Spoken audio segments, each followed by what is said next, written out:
bahwa saya ini sudah baik, tetapi apa yang sudah saya pelajari bahkan mungkin sudah ada beberapa yang saya terapkan. Mungkin di sini kita saling berbagi, dan saya yakin dan percaya bahwa Bapak Ibu juga sudah melaksanakannya di sekolah kita di SMK Negeri 3 Sananta Utara. Nah, Bapak Ibu, sebelumnya,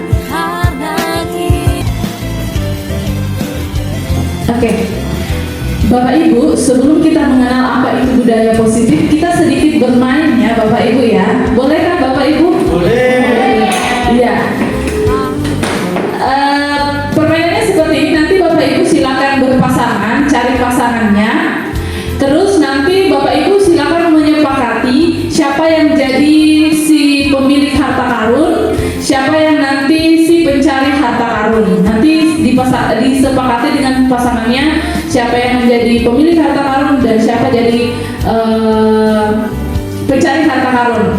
Nah, tugas yang si pemilik harta karun itu adalah, ibaratkan inilah ya harta karun dalam tangan kita ya. Tugasnya adalah bagaimana Bapak Ibu nanti mempertahankan ya supaya tidak dibuka. Dan si pencari harta karun tugasnya adalah bagaimana nanti supaya si harta karun yang di teman Bapak Ibu itu dibuka, entah kamu bujuk atau mau nangis atau apa, tapi jangan ditonjok, kasihan temannya. Seperti itu. Bisa ya Bapak Ibu ya? Oke. Nanti sembari kita bermain ini, nanti juga sembari ada beberapa pertanyaan yang akan kita diskusikan bersama mengenai permainan ini yang akan membawa kita pada materi kita pada siang hari ini. Oke Bapak Ibu, silakan mencari temannya. Pak Hendro boleh bersama? Iya, Pak Hendro boleh sama Bu Evi. Sama Bunda Evi. Bapak, Pak Muni sama Pak Rasno. Oke. Bapak Ibu silakan mau berdiri kah, mau duduk kah, terserah. Yang nggak ada pasangannya berarti sendiri. Pasangannya lagi pulang. Posisinya mau bagaimana? Mau berdiri kah? Kayaknya berdiri asik Bapak Ibu. Iya, berdiri boleh. Bukannya di kertas kita isi siswa apa yang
Siapa tadi yang membuka? Adakah yang membuka? Pak Kasno. Bapak yang membuka. Bapak tadi membuka ya? Kira-kira Pak minta tolong. Kira-kira apa alasan Bapak membuka tangannya tadi? Karena dipaksa. Oh iya, karena dipaksa ya. Oke. Masih ada yang membuka tadi? Tidak ada? Oke. Selanjutnya yang kedua, apakah Anda menutup kepalan tangan Anda? Mengapa? Apa alasannya Anda tetap menutup? Ini banyak tadi ya yang tidak bisa membuka. Boleh siapa yang bisa memberi jawaban? Ya, silakan. Ya, terima kasih. Jadi kenapa kok saya masih tetap menutup kepalan tangan saya? Karena satu, harta karun itu kan milik kita. Jadi harus kita jaga sekuat tenaga. Nah, jadi seperti itu. Makanya sebisa mungkin kita pegang erat. Ibarat siapa? Iya betul sekali. Katanya tadi istri. Iya katanya tadi kan istri. Istri itu adalah istana untuk suami penting. Anggapnya begitu ya. Nah, jadi sama seperti itu. Kalau nanti harta karunnya dikasih ke orang, itu suami kasih orang gitu. Siapa tahu harta karunnya suaminya kan gitu ya. Nah, oke, terima Oke, kasih. terima kasih. Masih ada yang lain? Bapak Ibu? Oh iya, Bu Evi boleh. Cek. Perkenalkan nama saya Evi Diana. Halo Bu Evi. Mengapa? Kakak.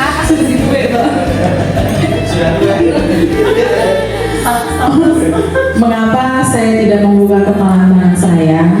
Karena teman yang meminta itu memaksa dengan penuh kekerasan. Jadi saya tidak mau membuka dengan sukarela.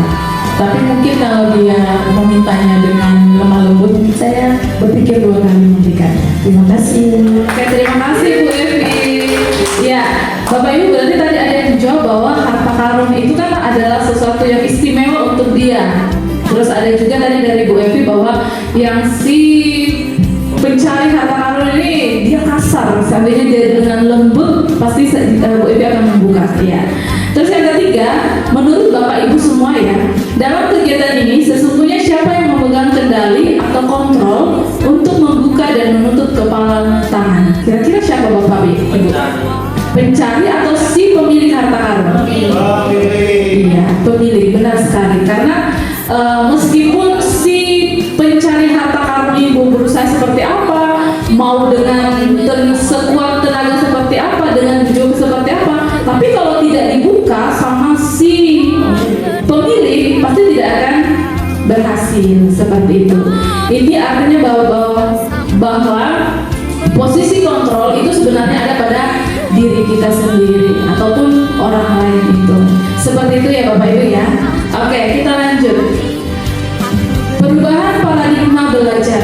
Bapak Ibu, dari perubahan paradigma belajar di sana dikatakan bahwa paradigma yang dulu atau biasa yang disebut dengan paradigma belajar tradisional itu mengibaratkan bahwa pembelajaran itu berpusatnya pada guru atau biasa yang disebut dengan bahasa asingnya itu adalah teacher center. Padahal yang seidealnya itu adalah pembelajarannya itu harus berpusat pada murid. Nah Bapak Ibu, saya itu dengan paradigma ini saya pernah mengalami hal tersebut. Saya itu hampir bahasanya mengadopsi lah hal ini, karena saya itu dulu berpikir bahwa saya ini loh guru, mereka ini murid, jadi apa-apa itu harus ke saya. Itu sempat yang beberapa tahun ini yang saya lakukan, bahwa pembelajaran itu harus berpusat ke saya saja, jangan ke murid. Tetapi dengan perjalanannya setelah mempelajari dari pendidikan ini sedikit terbukalah ya, bahwa ternyata bukan saya yang harus yang menjadi sentralnya di dalam, tetapi murid itu sendiri atau peserta didik itu sendiri. Adakah dari Bapak Ibu yang sama dengan saya? Atau semuanya sudah berpusat pada murid? Sudah? Ya, Pak Munif. Sudah. Ayo boleh Pak. Terima kasih Bu. Kenalkan nama saya Abdul Abdul Munim. Ya, juga biasanya dipanggil Samuel. Nah, saya sedikit memang terkadang saya tuh egois ya kalau di dalam kelas. Kalau tidak dari saya, anak itu nggak mendapatkan informasi. Tetapi sembari berjalannya waktu, sedikit ada pencerahan, tetapi agak sedikit setengah-setengah. Nah, saat saya berikan ke anak, ke fokus ke anak, dan saya sebagai fasilitator, di situ hasilnya kurang maksimal. Nah, kalau saya paksakan untuk dari saya, anak-anak cenderung menerima. Nah, jadi saya sedikit agak kebimbangan di situ. Apakah saya dari saya, apakah saya serahkan full ke anak-anak? Jadi sedikit keraguan di situ. Tapi dengan adanya kurikulum merdeka ini, saya sedikit terbuka terkait model pembelajaran bahwa harus berpusat pada murid. Nah, di situ. Mungkin dari saya, terima kasih Bu. Oke, terima kasih Pak. Berarti kita sama Pak ya? Maaf. Iya. Baik, Bapak Ibu, dari perubahan paradigma belajar ternyata masih ada ilusi yang mungkin sampai saat ini masih terbayang, bahkan masih melekat pada diri kita. Ilusi apa saja itu Bapak Ibu? Yang pertama bahwa ternyata masih ada yang menganggap bahwa guru itu harus mengontrol murid. Itu yang pertama. Maksud dari ilusi guru mengontrol murid itu yang saya katakan tadi. Apa-apa murid harus dengar saya. Saya mengatakan A, mereka harus juga melakukan A. Jujur Bapak Ibu, hal ini terkadang bahkan sering juga saya alami ya, bahwa saya mengatakan A, murid saya juga harus mengikuti A. Tapi ternyata itu ilusi yang salah. Terus yang kedua, ilusi bahwa semua penguatan positif efektif dan bermanfaat. Maksudnya apa Bapak Ibu? Ternyata ketika kita selalu memberikan penguatan positif, itu sebenarnya efektif dan bahkan bermanfaat. Tetapi ketika proses itu terus kita lakukan, ternyata ada berdampak yang tidak baik kepada anak. Bahasanya tuh seperti ini. Apa-apa itu harus diberitahu. Kalau mereka tidak diberitahu, mereka akan tidak melaksanakan. Ada hal yang baik, tetapi pada proses perjalanannya itu berdampak yang tidak baik juga, karena mereka tidak mandiri. Karena dari awal mereka itu harus dikasih tahu, baru mereka melakukan. Nah, itu maksud dari bahwa penguatan positif efektif dan bermanfaat. Yang ketiga, ilusi bahwa kritik dan membuat orang merasa bersalah dapat menguatkan karakter. Maksudnya apa Bapak Ibu? Kritik itu memang ternyata baik, membangun. Tetapi ternyata di balik itu juga ternyata membuat karakter seseorang itu bisa down, apalagi murid kita. Orang dewasa dengan remaja, dewasa masih bisa menerima hal tersebut. Tetapi kalau seusia mereka, itu akan membuat mereka merasa down, sehingga ilusi ini sebenarnya tidaklah baik. Yang keempat, ilusi bahwa orang dewasa memiliki hak untuk memaksa. Sama poin pertama dan poin keempat. Terkadang kita berpikir seperti ini, bahwa saya ini seorang guru, mereka itu murid saya, jadi apa-apa harus dari saya, ibaratnya memaksa. Ternyata ilusi seperti ini, ilusi bahwa kita berpendapat bahwa orang dewasa itu memiliki hak untuk memaksa, itu hal yang tidak baik. Seperti itu ya Bapak Ibu ya. Oke. Lanjut Bapak Ibu. Oke. Sembari menikmati presentasi saya, boleh menikmati makanannya juga dari minumannya.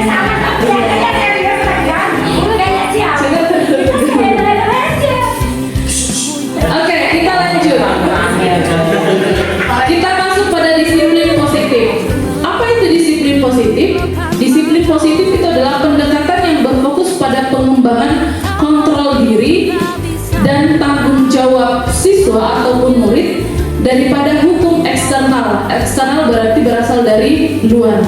Nah, ternyata Bapak Ibu, dari disiplin positif ini sejalan dengan kebutuhan manusia untuk dihargai dan diberi kebebasan. Saya ingin bertanya kepada Bapak Ibu, kira-kira menurut pribadi Bapak Bapak Ibu itu pengen nggak diberi kebebasan ataupun dihargai? Pengen diberi kebebasan, Pak Hendra? Pengen dihargai? Yang lain? Pengen. Iya, saya juga pengen, Bapak Ibu.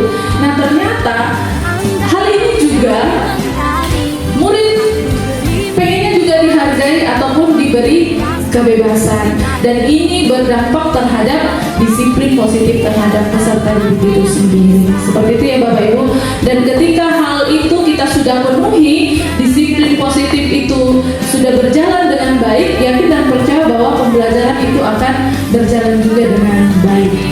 Nah Bapak Ibu, dari disiplin positif ternyata berangkat dari motivasi perilaku manusia. Nah, motivasi perilaku manusia itu pasti didorong oleh kebutuhan dasar seperti kelangsungan hidup, cinta, rasa memiliki. Bapak Ibu pengen dicintai? Bapak Ibu pengen dimiliki dan rasa ingin memiliki. Sama Bapak Ibu, ternyata murid kita itu pengennya mereka tuh dicintai. Mereka itu pengennya bahwa mereka tuh dianggap gitu ya, bahasanya ya Bu ya. Rasa memiliki ya, kehadirannya mereka itu ada gitu, kita akui bahwa keberadaan mereka itu ada. Dan ketika kita sudah menerapkan ini, artinya bahwa disiplin positif itu akan berjalan dengan baik. Nah Bapak Ibu, perlu kita ketahui bahwa ada 3 motivasi perilaku manusia. Yang pertama, untuk menghindari ketidaknyamanan atau hukuman. Nah ternyata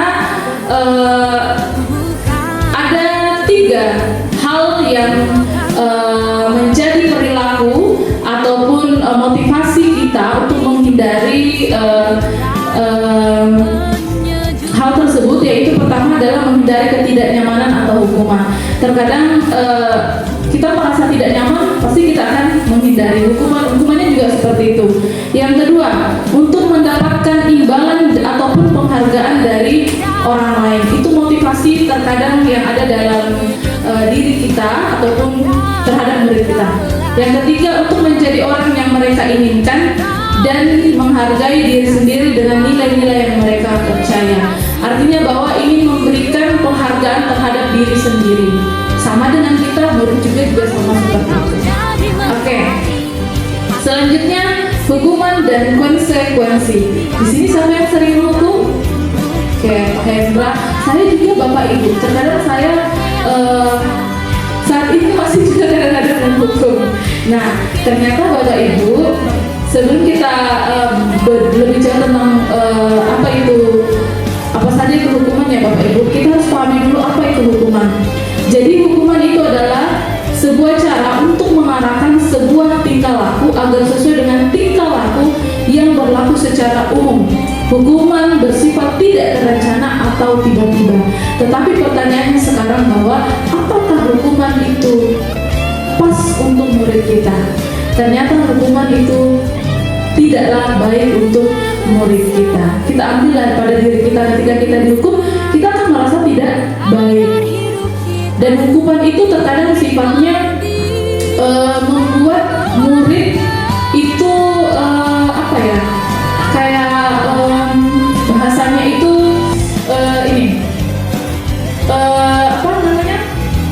kayak berat itu bahasanya Ibu, bukan merasa bersalah, kayak tersakiti. Nah itu. Jadi hukuman itu sebenarnya tidaklah baik untuk murid kita. Dan hal itu juga saya kadang-kadang lakukan. Tapi kita berproses ya Bapak Ibu ya. Maaf. Yang kedua, konsekuensi. Jadi hukuman dengan konsekuensi itu berbeda. Kalau konsekuensi itu akibat dari tindakan yang dilakukan dalam pendekatan disiplin positif, konsekuensi lebih berfokus pada pembelajaran daripada hukuman. Kalau hukuman itu kayak lebih mengarah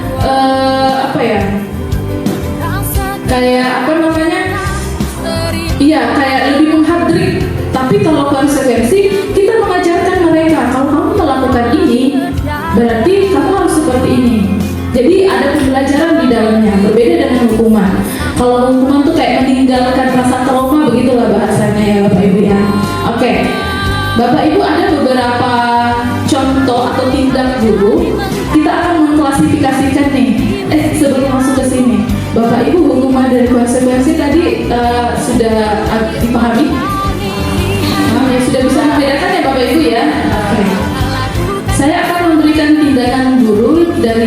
contoh studi kasus yang pertama. Silakan Bapak Ibu menjawab ya.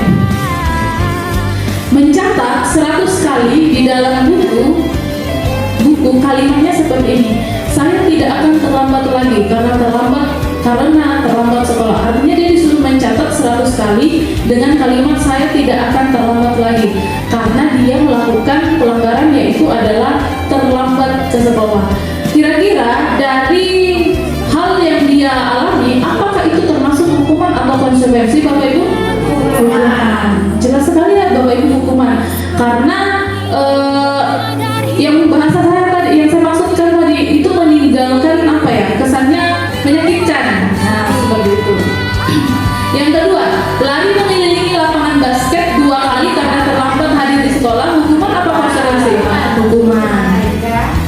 Yang ketiga, membersihkan coretan yang dibuat di meja kelas, hukuman atau konsekuensi? Konsekuensi.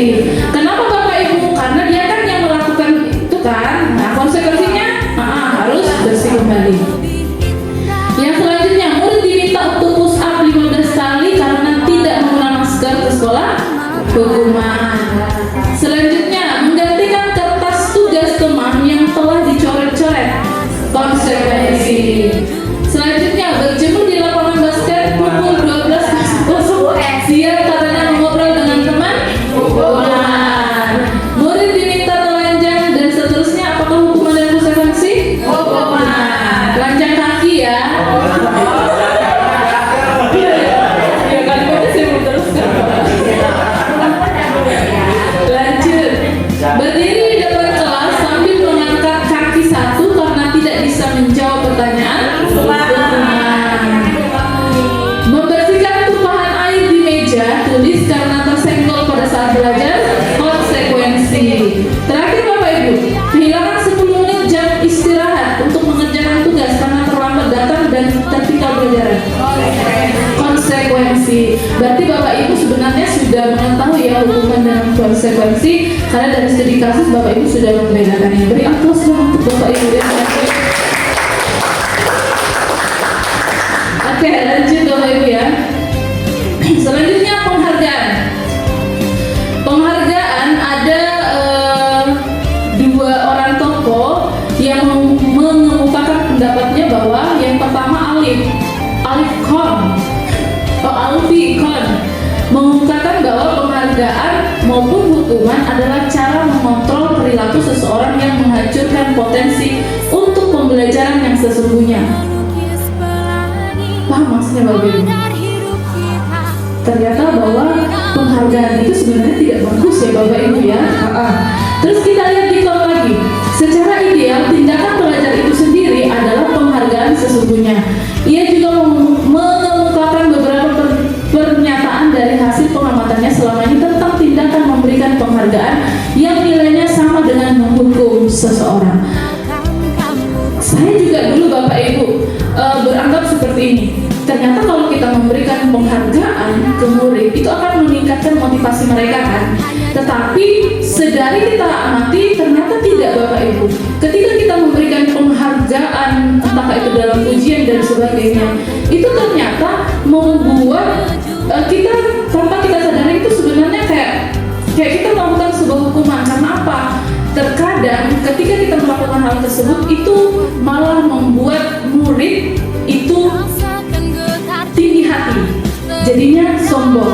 Berangkat dari tinggi hati sombong, makanya dia menyombongkan dirinya. Terus teman-teman yang lain mungkin tidak memperoleh apapun, dia akan merendahkan. Padahal konsep yang selama ini kita ketahui bahwa penghargaan itu bagus, bisa membangkitkan motivasi mereka. Tetapi ternyata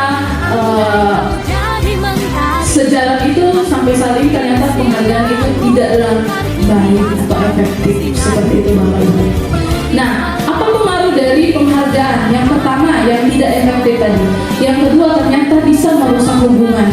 Misalkan si A dan si B. Si A ini memperoleh prestasi, terus dari sekolah mungkin dihargai, tetapi pada hal tersebut si A ini ternyata menyombongkan diri. Dari kesombongannya itu ternyata berdampak kepada si B, jadi hubungannya mereka sudah tidak baik. Dan yang ketiga adalah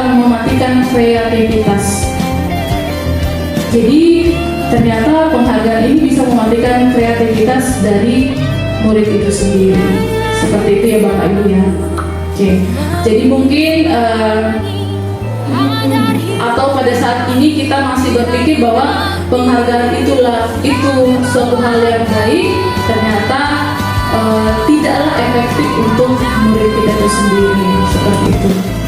Yang selanjutnya, apa itu restitusi? Bapak Ibu sering mendengar restitusi? Pernah? Tapi tahu ya Bapak Ibu ya?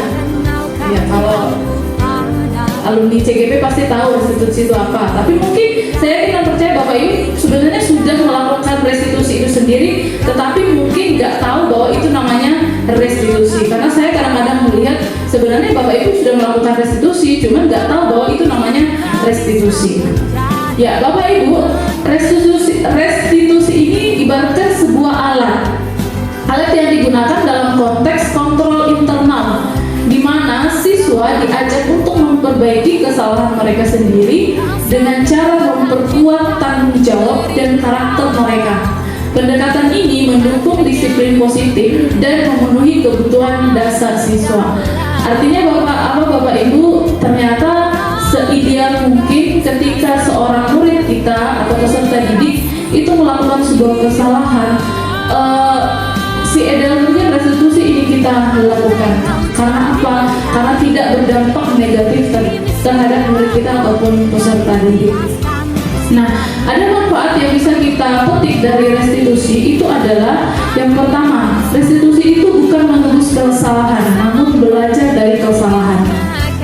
Jadi di restitusi nanti di slide selanjutnya, di restitusi itu ada langkah-langkah yang kita bisa lakukan, dan di dalamnya itu bukan menebus kesalahan mereka, tetapi bagaimana seorang murid itu belajar dari kesalahan mereka.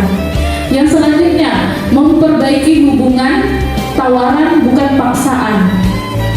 Yang selanjutnya, menuntun dan melihat ke dalam diri, mencari kebutuhan dasar yang mendasari tindakan. Artinya, dari kegiatan restitusi kita bisa mengetahui sebenarnya anak ini waktu melakukan sesuatu itu apa sih yang mendasari. Nah, itu bisa digali di dalam restitusi.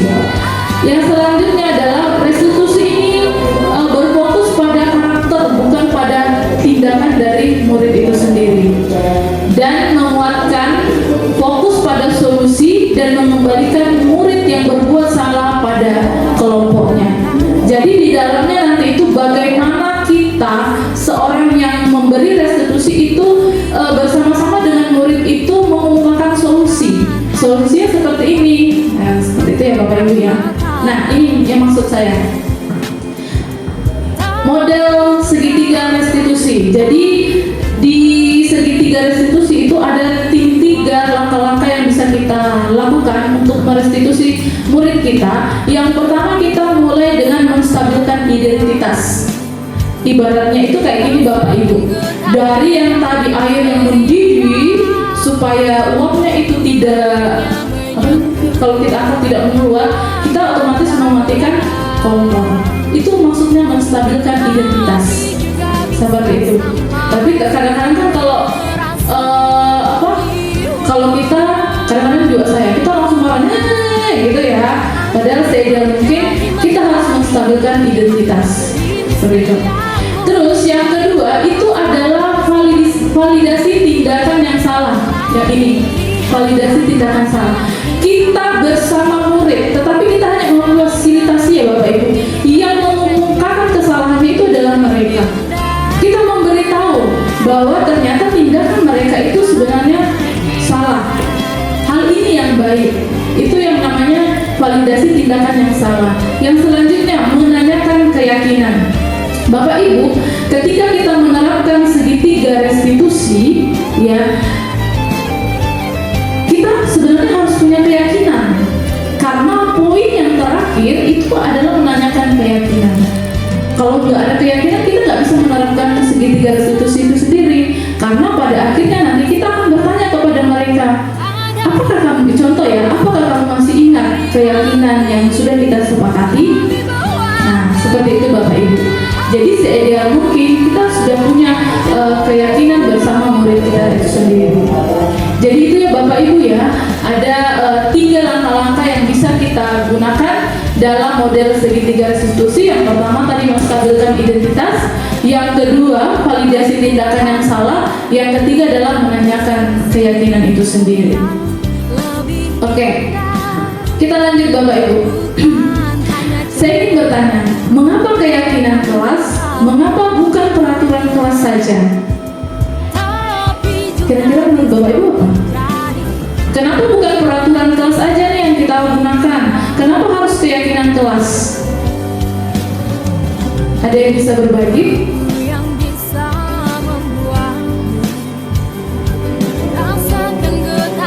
Nah, boleh berbagi.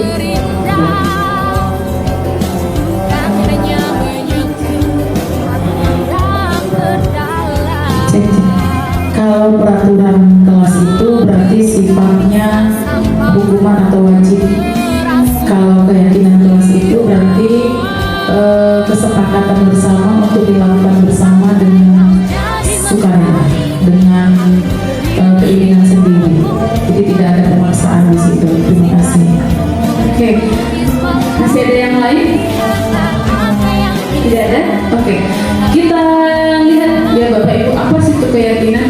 Jadi keyakinan itu terbentuk atas dasar kesepakatan semua murid dengan tuntunan bimbingan guru. Keyakinan kelas merupakan hasil diskusi mufakat bersama apa yang menjadi aturan yang dituangkan, poin apa saja yang dimasukkan ke dalam keyakinan kelas yang dibuat, serta apa konsekuensi yang diterima jika kita melaksanakan atau melanggar keyakinan kelas. Artinya seperti ini Bapak Ibu, keyakinan kelas itu yang membuat bukan guru. Guru hanya sebagai fasilitas, tetapi yang berproses di dalamnya itu adalah siswa. Artinya bahwa apa yang mereka tuangkan di keyakinan itu berasal dari diri mereka sendiri, seperti itu. Jadi bukan hasil dari guru itu sendiri, tetapi siswa sendiri itu yang menuangkannya, seperti itu. Sedangkan kalau peraturan kelas dibuat ataupun disusun oleh satu pihak, yaitu guru, tanpa adanya konsekuensi bersama, sehingga hukuman yang diterima merupakan satu arah sebagai imbas dari aturan yang ditetapkan. Jadi itu perbedaannya Bapak Ibu. Kalau keyakinan itu yang membuat adalah siswa itu sendiri, karena mereka yang mengemukakan, yang difasilitasi oleh Bapak Ibu guru. Sedangkan kalau peraturan kelas, peraturan kelas itu dibuat guru itu sendiri tanpa meminta saran dari murid itu sendiri, seperti itu. Nah Bapak Ibu, bagaimana merumuskan keyakinan kelas? Saya yakin Bapak Ibu sudah sudah mengetahui ya, apalagi kita juga sudah melakukan hal itu di sekolah kita.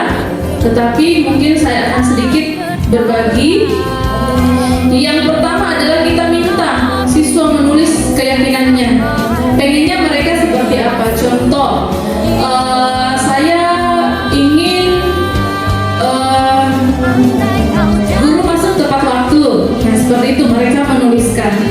Yang kedua, membahas keyakinan yang telah ditulis. Jadi Bapak Ibu, setelah murid itu menuliskan, jangan semau-maunya langsung memplak, oh ya kita ambil ini, tetapi kita diskusikan bersama lagi dengan siswa, seperti itu. Yang ketiga, memilah keyakinan kelas. Memilah artinya di sini adalah yang seefektif mungkin, atau kan kadang-kadang siswa itu kadang-kadang jauh sekali pemikirannya yang padahal tidak urgensi dalam kelas. Nah kita bisa memilih, mengelompokkan. Terus yang keempat, mengubah keyakinan agar menjadi kalimat yang positif. Jadi kalimat positif itu nanti ada nilai yang muncul di dalamnya. Kayak jadi contoh, tepat waktu, tepat masuk kelas. Nah nilai apa nanti yang muncul di situ kira-kira? Kalau misalkan masuk tepat waktu masuk dalam kelas, kira-kira nilai apa yang muncul dulu? Disiplin. Nah itu maksud saya. Yang terakhir adalah menyepakati keyakinan kelas. Tadi kita meminta di awal, dan terakhir nanti ditutup dengan bagaimana kita menyepakati keyakinan kelas itu bersama. Jadi kalau kita sudah sepakati bersama, jadi mereka sudah tahu nih, oh ini kesepakatan ataupun keyakinan kelas kita. Seperti itu Bapak Ibu. Habis? Ya habis. Oke Bapak Ibu, sebelumnya terima kasih dan slide kita sudah habis. Dan silakan Bapak Ibu boleh bertanya ataupun boleh berbagi masalah yang ada, yang selama ini kita alami di dalam kelas ataupun di sekolah kita mengenai budaya positif. Silakan Bapak Ibu. Ada yang mau bertanya ataupun berbagi boleh?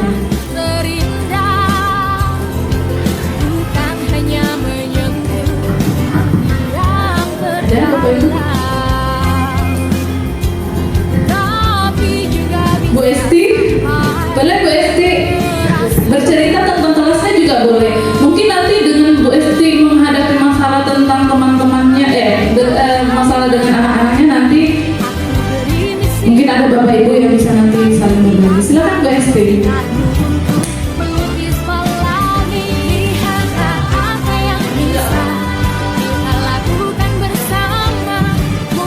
Terima kasih Bu Meldi, perkenalkan saya siapa?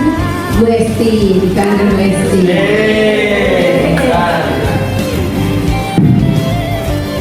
Jadi betul sekali untuk disiplin positifnya itu penting untuk di kelas, karena dengan disiplin positif kegiatan pembelajaran itu berjalan dengan kondusif. Seperti di kelas saya itu banyak sekali, ada beberapa latar belakangnya itu banyak, ada yang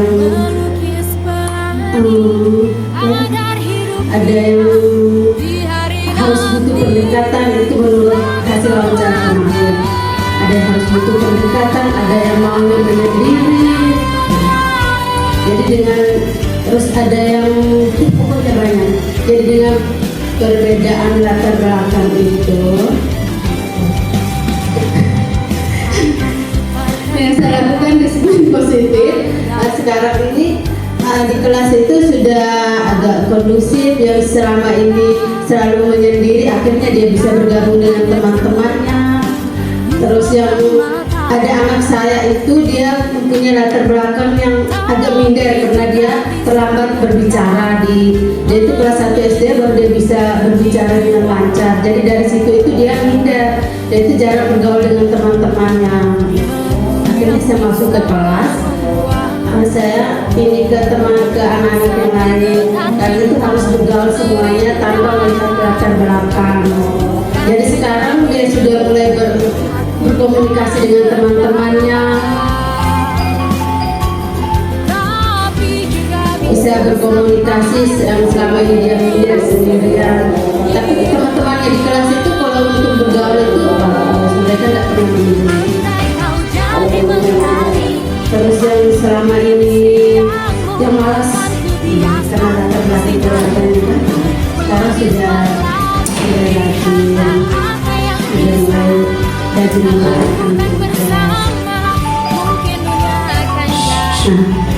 nah itu saja pengalaman di latar belakang kelas 7. Ya, baik. Terima kasih Bu Esti sudah boleh berbagi bagaimana perkembangan peserta didik dari kelas 7 juga ya Bu Esti ya. Oke. Hal itu saya juga alami ya Bapak Ibu ya, karena memang kelas 7 ini kan beralih dari SD ke SMP. Jadi karakter-karakter yang kekanak-kanakan itu masih di bawah. Tetapi dengan keyakinan kelas itu kita bisa mengatasinya lah. Yang saya katakan tadi itu nanti akan muncul nilai seperti tadi dikatakan Bu Esti itu mereka masih suka menyendiri. Mungkin kalau menyendiri itu minder dengan temannya. Tetapi dengan nilai ataupun keyakinan yang kita sudah sepakati bersama, mungkin saling menghargai temannya, itu akan bisa termotivasi kembali untuk bisa bergabung dengan temannya itu sendiri. Oke. Masih ada kan Bapak Ibu? Tidak hanya di dalam kelas ya Bapak Ibu ya, pokoknya di luar dari kelas itu sendiri. Kalau kelas kan internal kita, terus di luar dari kelas itu boleh juga. Jadi budaya positif itu yang selalu kita terapkan di sekolah kita. Kayak contohnya APR bersama itu salah satu budaya positif yang baik. Terus doa bersama, sholat bersama itu adalah salah satu juga budaya positif yang baik. Oke, masih ada yang mau berbagi? Tadi dari kelas 7, boleh nggak kelas 8? Bu Evi wali kelas 8. Oke. Siap-siap kelas 9. Iya, saya mau cerita sedikit Bu Melvi di kelas saya. Jadi di kelas saya itu ada anak yang bisa dikatakan aktif sekali. Ada anak yang pendiam sekali. Nah, jadi karena dia pendiam, maka teman-temannya sering usil. Nah, sampai satu kali pada saat mau olahraga, kebetulan anak yang pendiam ini mencari bajunya, mengambil bajunya di posisi mejanya. Namun pada saat itu dia tidak menemukan bajunya itu. Nah, ternyata ada anak yang usil yang mengambil dan memindahkan ke tempat lain. Pada saat itu di meja temannya itu teman yang lain itu merasa itu bajunya dia. Akhirnya terjadi tarik-tarik menarik baju sampai kancingnya lepas satu. Nah, pada saat lepas satu, si anak yang terdiam tadi menangis tidak berani melawan, namun dia datang menjumpai saya. Dia bilang begini, "Ibu, kancing baju saya lepas satu." Nah, itu yang dilakukan oleh teman si A seperti itu. Lalu sebelum mengetahui seperti itu, saya memanggil anak yang si A tadi yang sedikit aktif dan mengatakan apa yang sudah dilakukan. Nah, di situ setelah saya mengatakan apa yang sudah dilakukan, awalnya dia marah, hanya kesannya ingin membela diri, hanya ingin bercanda. Namun setelah saya sampaikan bahwa candaan itu tidak selamanya baik, sehingga temannya itu harus merasa sedih, kancing bajunya lepas, hingga dia sadar. Lalu dia katakan apa yang harus saya lakukan, seperti itu. Nah, kebetulan di apa itu tempat yang ada obatnya itu di P3K itu ada kancing peniti temannya, nggak tahu punya siapa, dia pakai, dia ambil lalu dia berikan ke temannya untuk dipakaikan dulu pakai kancing peniti. Nanti kalau di rumah baru bisa diperbaiki kancingnya. Seperti itu Bu, terima kasih. Iya, baik Bu Evi, terima kasih Bu Evi. Mungkin dengan seperti dari kasus Bu Evi ya Bapak Ibu ya, itu kan salah satu permasalahan yang dihadapi oleh murid kita antara si A dan si B tadi. Nah, kita sebagai entah wali kelas ataupun kepada siapa anak itu melaporkan, mungkin kita bisa menerapkan segitiga retribusi itu tadi, sehingga nantinya si anak yang melakukan kesalahan itu bisa memperbaiki kesalahannya, dan bahkan mungkin dia bisa akan mengungkapkan kesalahannya bahwa kesalahannya itu seperti ini. Dan namanya siswa ya Bapak Ibu ya, kita jangan terlalu tinggi ekspektasi kita bahwa langsung pluk mereka akan berubah sikapnya, tetapi kita butuh proses ya untuk sama-sama nyaman. Kita lakukan dengan segitiga restitusi itu sendiri. Jadi tidak ada yang si A tidak sakit, si B juga tidak sakit. Jadi sama-sama ada saling penghargaan seperti itu. Oke, itu dari kelas 8. Dari kelas 9 mungkin ada yang berbagi. Boleh Pak Munir.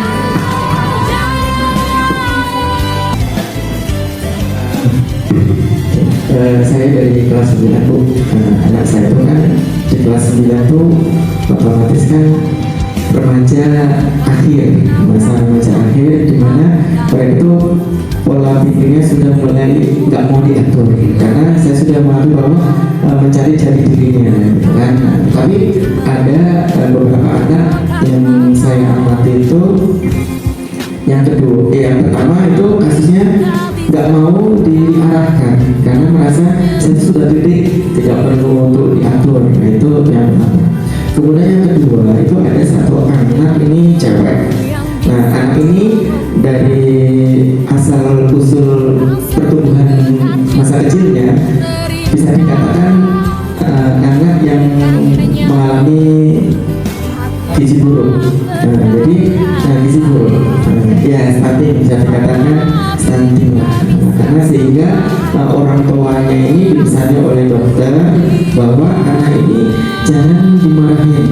Kemudian kedua adalah jangan, bisa dikatakan jangan buat anak ini sedih ataupun marah. Nah, jangan dibuat seperti itu, sehingga orang tua ini memperlakukannya itu dengan sesuai instruksi dari dokter, ya, dibacakan keinginan apapun itu. Nah, sehingga berdampak sekarang. Nah, anaknya kalau di sekolah itu bertindaknya bisa dikatakan barbar, kasar. Nah, anak ini cewek tapi kasar. Misalnya ada sedikit sentuhan yang sekarang itu tidak nyaman, dia langsung melakukan suatu gerakan yang bisa menyakiti. Nah, itu. Tetap sehingga dengan perlakuan seperti itu kawan-kawannya tidak mau mendekat, karena itu tadi efek kalau ada sedikit sentuhan yang sekiranya bisa merugikan dia, langsung mengeluarkan aktivitas yang merugikan orang lain.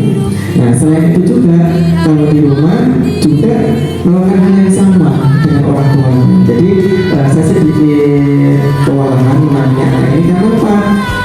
Karena minusnya lagi itu ada sedikit ketidakjujuran. Kalau dikatakan sesuatu itu mesti ada kebohongan. Nah, jadi mohon sarannya seperti apa terkait kasus anak saya ini. Terima kasih. Baik, terima kasih ya Pak Munib ya. Kalau saya menyikapi dari kasus Pak Munib, saya justru cenderung bahwa anak ini tidak mengidap suatu penyakit apa gitu bahasanya ya gitu. Karena apa ya? Kalau iya, karena berangkat dari yang orang tuanya tadi, terus diagnosa dokter tadi itu, jadi mungkin ada treatment atau seperti apa ya Bapak Ibu ya?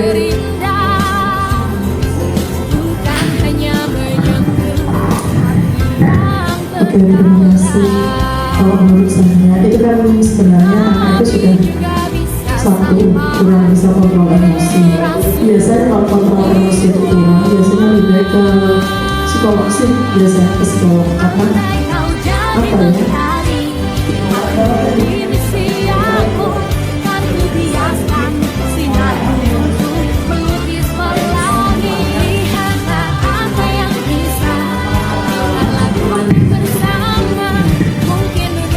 Soalnya kalau tidak istilahnya kalau tidak ditangani lebih tinggi itu akan mengerikan itu.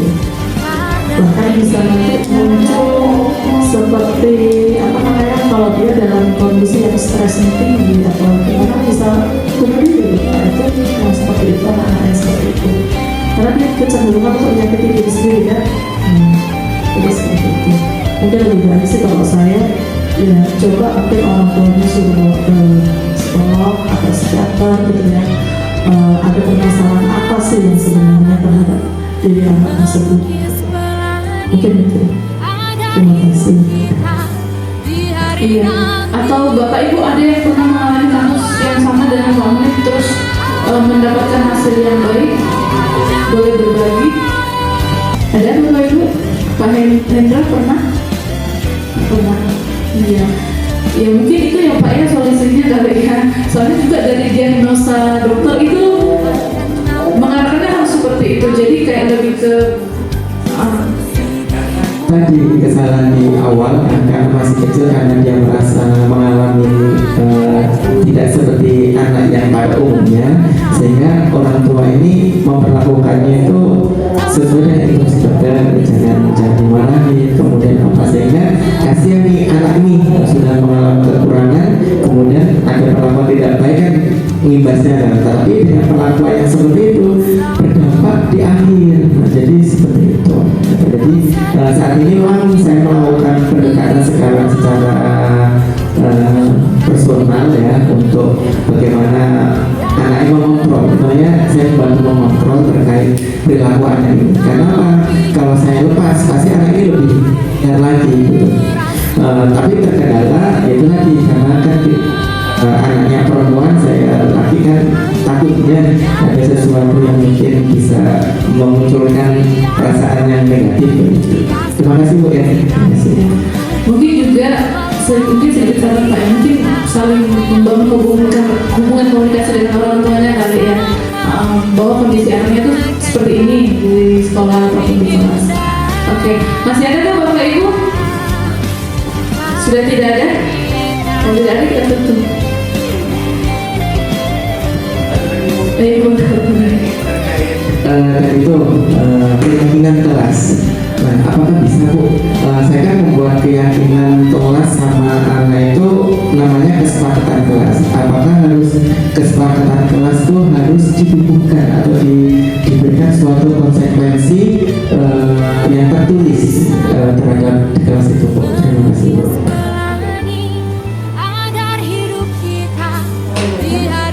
oh iya, mau dijawab dulu nggak saya? Kalau saya Pak ya, saya kemarin membuat kesepakatan kelas dengan anak-anak, tapi di situ saya juga sekaligus dengan konsekuensinya. Artinya apa? Jadi anak-anak tahu kalau kita melenceng daripada kesepakatan kelas itu, anak sudah tahu konsekuensinya. Dari situ kan diharapkan nanti kesepakatan kelas itu menjadi keyakinan. Jadi seperti itu sekolah saya. Nah, nanti bagaimana tanggapannya Bu Novi mengisi Oke, ya sepakat dengan Bu Rumpus. Tapi perlu kita ketahui lagi ya Bapak Ibu ya. Terkadang kan namanya kesepakatan terus kita ada ya seperti Bapak tadi katakan apa tadi Pak? Konsekuensinya. Tetapi perlu kita sudah belajar dari di belakang bahwa konsekuensi itu berbeda dengan hukuman.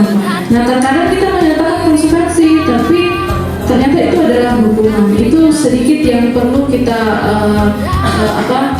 luruskan seperti itu. Boleh Pak, tetapi jangan sampai itu menjadi sebuah hukuman. Karena konsekuensi itu kan akan menyadarkan mereka seperti itu. Oke, masih ada Bapak Ibu? Yang tadi kan hukuman sama konsekuensi. Kalau saya kan kesepakatan kalau di BJOK itu apabila yang tidak membawa baju, konsekuensinya yaitu lari keliling lapangan 5 kali. Itu hukuman. Karena itu membuat mereka apa ya? Yang tadi saya katakan apa sih? Trauma kayak meninggalkan sakit lah, itu sakit gitu. Nah, tetapi kalau tidak begitu Bu, anak-anak itu sumena-mena. Kenapa? Alah, tidak bawa baju, tidak bawa baju, tetapi dibiarkan aja sama Pak Guru. Tapi ketika dia tidak bawa baju, jadi dia punya inisiatif. Oh, bisa pinjam di kelas sebelah. Bolehkah saya bertanya Pak? Boleh. Tapi sebelumnya Bapak sudah membuat keyakinan kelas? Sudah. Karena dari kelas yang tahun kemarin saya juga begitu. Keyakinan mapel maksud saya? Ya, mapel. Nah Pak, kalau misalkan, tapi ada yang tentang seragam itu ya, baju olahraga itu ya? Ya. Nah, itu kok bisa Bapak panggil anaknya? Bapak pakai langkah segitiga restitusi. Nanti di terakhir itu tanyakan keyakinan kelas. Bagaimana keyakinan kelas kita? Apa kamu masih ingat? Nanti dia akan mencetuskan apakah kamu masih ingat tentang penggunaan seragam? Nanti dia akan mencetuskan sendiri yang keyakinan yang sudah disepakati. Jadi dia akan sadar sendiri.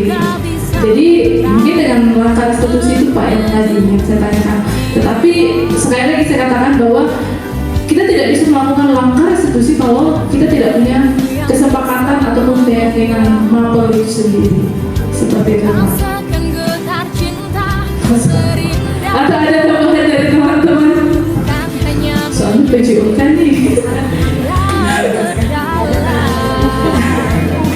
Oke, masih ada Bapak Ibu yang memberi jawaban? Atau ada pernah mendapatkan permasalahan yang sama dengan Pak Hendra? Terus tipsnya seperti apa dan ternyata pertemuan selanjutnya dia dan seterusnya dia tidak mengulangi. Kalau saya seperti itu Pak, mungkin bisa menggunakan langkah segitiga restitusi. Karena dipakai kayak gitu aja Bu, anak-anak masih tetap aja tidak bawa baju olahraga. Iya Pak. Bukan Pak Hendra saja, saya juga sebagai guru mapel itu sering sekali mendapati kasus lah yang hampir sama. Nah artinya Bapak berarti seharusnya kita di sekolah kita mengevaluasi ya Bapak Ibu. Bukan saya untuk mengini, tapi dari kasus-kasus yang ada mungkin kita mengevaluasi lagi bagaimana penerapan sih budaya positif di sekolah kita itu sudah seperti apa. Seperti itu. Tapi ini bukan karena kita sekarang, kita harus duduk bersama semua kepala sekolah dan sebagainya seperti itu. Masih ada Pak? Lanjut. Apa stop? Kayaknya pada lapar.